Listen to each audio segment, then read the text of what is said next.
अस्सलाम वालेकुम नाज़रीन, इस वक्त हम मौजूद हैं F6 में और इस वक्त कमर मेकर मेरे साथ मौजूद हैं। कमर, क्या देख रहे हैं? पुलिस की एक भारी नफरी है जो मौजूद है इस वक्त डी चौक के अतराफ में और डी चौक से भी हो बड़ी तादाद में नफरी जो है ना वो अब डी चौक वापस जो है बुला ली गई है। ऐसा लग रहा है कि वो जो तमाम अटक के करीब नफरी थी, कुछ लोग बता रहे हैं कि वो लाहौर से हैं। पंजाब पुलिस के काफ़ी सारे दस्ते हैं और यहाँ पर सैकड़ों गाड़ियाँ हैं।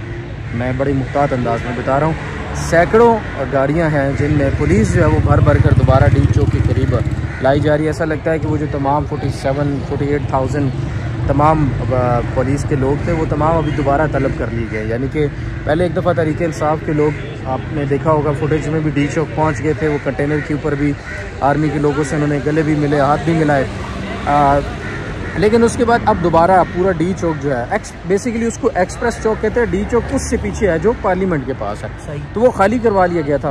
एक्सप्रेस चौक पुलिस वगैरह उस वक्त चली गई थी वहाँ से, लेकिन अब दोबारा जो है ना वो मुकम्मल कंट्रोल मुझे नज़र आ रहा है कि वो आर्मी और पुलिस के पास इंतजामिया ने भी गेन कर लिया। कमर, आपने अभी बताया कि इस्लामाबाद की इस वक्त सूरत हाल क्या है, डी चौक की सूरत हाल क्या है। अभी जो एहतजाज करने वाली PTI के एहतजाज करने वाले जो लोग हैं वो सारे इस वक्त डी चौक खाली करके पीछे हट चुके हैं और इस वक्त जिस वक्त हम ये बात कर रहे हैं तकरीबन 5:30-6 बजे का वक्त है शाम का।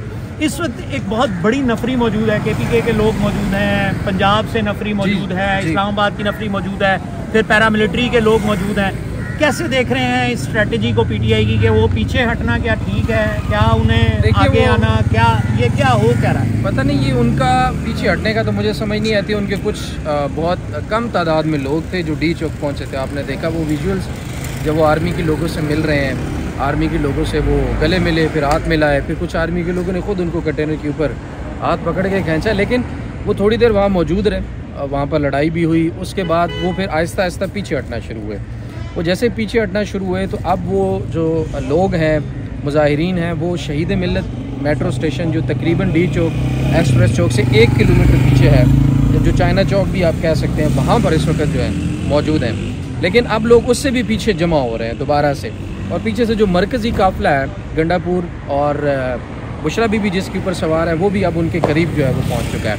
लेकिन दूसरी तरफ हम देख रहे हैं कि डी चौक जो एक्सप्रेस चौक मेन था जहाँ पर लोग पहुँचे थे, वहाँ का जो कंट्रोल है डी चौक समेत सारा, वो अब वापस जो है सिक्योरिटी एहलकारों ने कंट्रोल में अपने ले लिया है। और वहाँ पर बड़ी भारी तादाद में नफरी इस वक्त मौजूद है, समेत पाक आर्मी के, समेत पाक रेंजर के, समेत सिंध पुलिस के, समेत इस्लामाबाद पुलिस के, और हमारे पीछे भी नज़र आ रहा होगा सैकड़ों की तादाद में गाड़ियाँ हैं। मज़ीद नफरी जो है पुलिस की वो भी यहाँ पर तलब की गई है। तो इस वक्त ऐसा मुझे देख के लग रहा है कि एक और ऑपरेशन की तैयारी जो है वो की जा रही है, और जाहिर है कि वो लोग अगर आगे बढ़ने की कोशिश करेंगे तो फिर एक मैसिव किस्म का मज़ीद जो ऑपरेशन है ना वो देखने को हमें मिल सकता है। और बस अल्लाह खैर ही करे। इस वक्त हालात ठीक नहीं है क्योंकि हम जिस तरफ आए हैं इस तरफ ज़रा पुरसकून माहौल है, लेकिन हम जैसे ही 500 मीटर 600 मीटर इस तरफ जाते हैं आगे की तरफ, तो वहाँ पर शदीद शेलिंग, शदीद फायरिंग की आवाज़ें जो है ना वो आ रही हैं। और ये मैं सुनकर ये अंदाज़ा लगा सकता हूँ कि ये लाइव बुलेट्स हैं जो इस वक्त फायर हो रही हैं। कुछ हवाई फायरिंग भी लग रही है। हमारे पास इत्तलात भी हैं कि बहुत सारे लोग जो हैं वो ज़ख्मी हुए हैं, कुछ पोली क्लिनिक में कुछ पुलिस एहलकारों के भी ज़ख्मी होने की खबरें हैं। दोनों तरफ से हैं। इस वक्त जो ये आज की सूरत हाल है, इसमें अभी इमरान खान साहब का जो रिमांड है, जिस्मानी रिमांड है, उसको भी एक्सटेंड कर दिया गया है। अडयाला जेल आप कवर भी करते हैं, आज भी आप वहाँ पर मौजूद थे। अडयाला जेल की सूरत हाल क्या है? सहाफ़ियों को वहाँ पे आज एक्सेस नहीं थी, वहाँ पर किसी को भी अंदर नहीं जाने दिया, तमाम सहाफ़ी बाहर थे। अडयाला जेल की जो सिक्योरिटी है वो इंतहाई सख्त है, यानी कि इतनी सख्त है कि समात आज अंदर हुई है लेकिन सहाफ़ी अंदर नहीं जा सके। तो कैसे देखते हैं अभी क्या किस तरफ ऊंट किस करवट बैठेगा? देखिए, ये दोनों तरफ से अब एक डेडलॉक और जो है ना वो शिद्दत देखने में आ रही है दोनों तरफ से। देखिए, रियासत अपनी तरफ से कोशिश कर रही है कि शायद हम यूज़ ऑफ फोर्स से तमाम चीज़ों के ऊपर काबू पा लेंगे, लेकिन दूसरी तरफ हम देख रहे हैं कि पिछले 4 रोज़ से जब से लोग बलूचिस्तान से निकले हैं, फिर KPK आए, तो उन्हें जब बलूचिस्तान से KPK आ रहे थे वहाँ पर उन्होंने बहुत बड़ी मुज़ाहमत देखी।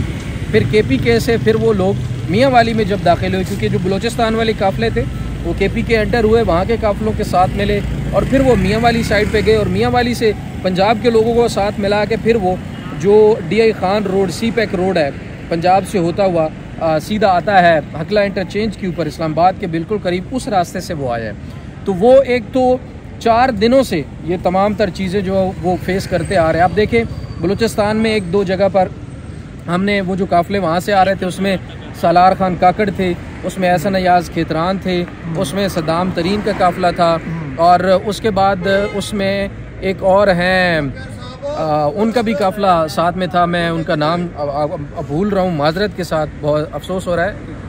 वो लोग वहाँ से निकले और फिर मियाँ वाली के पास वो घिर गए थे, जो बलूचिस्तान वाला काफ़िला था। फिर हमने देखा कि बैरिस्टर उमैर नियाजी का काफ़िला जो मियाँ वाली से निकला था, उन्होंने उनको रेस्क्यू किया, साथ मिलाया, फिर इस्लामाबाद पहुँचे, फिर हकला, फिर मोटरवे इंटरचेंज, फिर उसके बाद 26 नंबर के बाद G10 के बाद फिर अब वो ब्लू एरिया के सामने इस वक्त तमाम लोग जो हैं चाइना चौक पर मौजूद हैं। तो ये एक 4 रोज़ की एक तवील उनकी एक किस्म की जदोजहद या कह लें, या उनकी तवील जर्नी थी, जो रास्ते में शेलिंग भी उन्होंने बर्दाश्त की, ज़ाहिर है आगे से उन्होंने पथराव भी किया होगा, मारदाड़ भी हुई होगी, सारी चीज़ें जब इस तरह का चीज़ होती है तो वो फिर सारी चीज़ें होती रहती हैं। वो सारा कुछ करते कराते अब वो डी चौक तक पहुंच चुके हैं। अब यहाँ से जो आपका सवाल मेन था कि वो यहाँ से कैसे क्या होगा आगे, वो खाली तो वापस जाने वाले नहीं, ऐसे ही है, मूड भी ऐसा ही नज़र आ रहा है। दूसरी तरफ अगर रियासत यूज़ ऑफ फोर्स करती है, इसी तरह से अपनी ताकत का इस्तेमाल जारी रखती है, तो फिर अल्टीमेटली नुकसान दोनों तरफ से पाकिस्तानियों का ही हो रहा है। अब ये जो पुलिस वाले हमारे भाई हैं, फौज वाले हमारे भाई हैं, रेंजर वाले हमारे भाई हैं, या कोई हमारा मामा है, कोई चाचा है, कोई भाई है, कोई कज़न है, कोई बेटा है, कोई किसी का बाप है, तो इसी तरह से तमाम लोग जो हैं ये भी पाकिस्तानी है। और मैं आपको यकीन के साथ बता सकता हूँ, ये जितने भी लोग इस वक्त सड़कों पर एहतजाज कर रहे हैं ना, इनके रिश्तेदारों में कम अज़ कम 2, 4, 5 लोग ज़रूर या पुलिस में होंगे या फौज में होंगे या कहीं ना कहीं होंगे। तो ये एक ऐसा सिचुएशन इस वक्त बन चुकी है कि दूसरी तरफ मैं हैरान हूँ बुशरा बीबी पर भी। अंदाज़ा करें लोगों ने कितना उनके खिलाफ भी प्रोपोगंडा किया। जो कुछ भी हो, उन्होंने एक जो जदोजहद की है ना पिछले 4 दिनों के अंदर, वो जिस तरह से वहाँ से चले और यहाँ तक वो काफिलों को लेकर पहुँची हैं, और ख़ुद शामिल है साथ में, कोई और शामिल नहीं। इमरान खान की दोनों बहनें जो है साथ शामिल है। रात हमने 26 नंबर के ऊपर भी देखा, जब लाइव फायर हो रहे थे, बुलेट्स फायर हुई थी, उस वक्त भी वो 26 नंबर के मकाम के ऊपर कारकुनों के अंदर मौजूद थी। तो ये एक तो पुरानी हमारी रियासत को भी समझना चाहिए कि ना ये नून लीग वाले वो पुराने सियासतदान हैं, ना जो है वो अपना पीपल्स पार्टी वाले ये लोग हैं कि ये कुछ डर के मर के पीछे होके बैठ जाएंगे। ये होता तो हर दौर में आया, लेकिन इस दफ़ा तहरीक इंसाफ ने पिछले 2-2.5 साल के अंदर जो तारीख रकम की है ना रेजिस्टेंस की, मज़ाहमत की, वो किसी और सियासी जमात ने पाकिस्तान के अंदर नहीं की। नो डाउट हर सियासी जमात की अपनी गलतियाँ, अपनी खामियाँ हर जगह अपनी जगह पर मौजूद होती हैं, लेकिन इस वक्त जो रियासत का रवैया है वो बहुत ज़्यादा अग्रेसिव है। वो उसमें आइन व कानून के मावरा बहुत सारी ऐसी चीज़ें हो रही हैं, और बल्कि बहुत सारी गैर कानूनी चीज़ें करने के लिए उनका आइनी तहफ़्फ़ुज़ जो है वो लेने की कोशिश की जाती है। तो ये मेरे ख्याल में इंतहाई अफसोसनाक है। अगर आइन पे अमल करना है तो आइन पहले से मौजूद है, एज़ इट इज़, जिस तरह से है उसी तरह से हमें उसके ऊपर अमल करना चाहिए, और उसकी जो है आगे लोगों को बताना भी चाहिए। ये बड़ा बहरहाल अफसोसनाक है। और मुझे अब लग रहा है कि जिस तरह से मूवमेंट, हैवी मूवमेंट हो रही है सिक्योरिटी एजेंसीज़ की इस वक्त F6 के इर्द गिर्द तमाम एरिया के अंदर, यहाँ पर कोई बहुत बड़ा ऑपरेशन जो है ना वो दोबारा करने की तैयारी की जा रही है। बहुत बड़ा ऑपरेशन दोबारा करने की तैयारी की जा रही है। नाज़रीन, इस वक्त तक 60,000 के नज़दीक जो है वो शेल्स फायर किए जा चुके हैं, लाइव बुलेट्स भी हैं। दोनों साइडों का नुकसान जो है वो भी कैलकुलेट हो रहा है। बहुत सारे लोग जो हैं वो ज़ख्मी हैं। एक बड़ी तादाद है, बड़ी मूवमेंट है जो आपको नज़र आ रही है।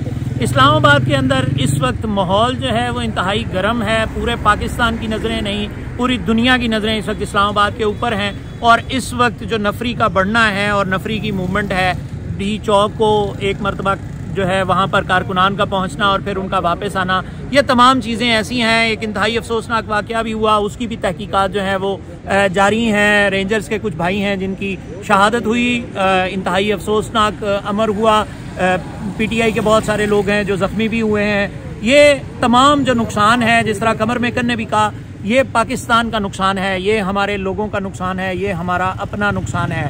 हमें किस तरह इन मामलात को सेटल करना है, हमें किस तरह इन मामलात को हल करना है, ये अभी फ़िलहाल सवालिया निशान ज़रूर है। लेकिन इस वक्त तक की जो सूरत हाल है उसमें बिल्कुल भी नहीं कहा जा सकता कि मसला किसी हल की तरफ जा रहा है। मसला ज़्यादा ख़राबी की तरफ जा रहा है, लड़ाई झगड़े की तरफ जा रहा है, और मज़ीद मसाइल जो हैं वो बढ़ने जा रहे हैं। मज़ीद अपडेट के साथ दोबारा हाजिर होते हैं। मसूद चौधरी को इजाज़त दीजिए, दोबारा हाजिर होते हैं। अस्सलाम वालेकुम वरहमतुल्लाहि वबरकातुहू।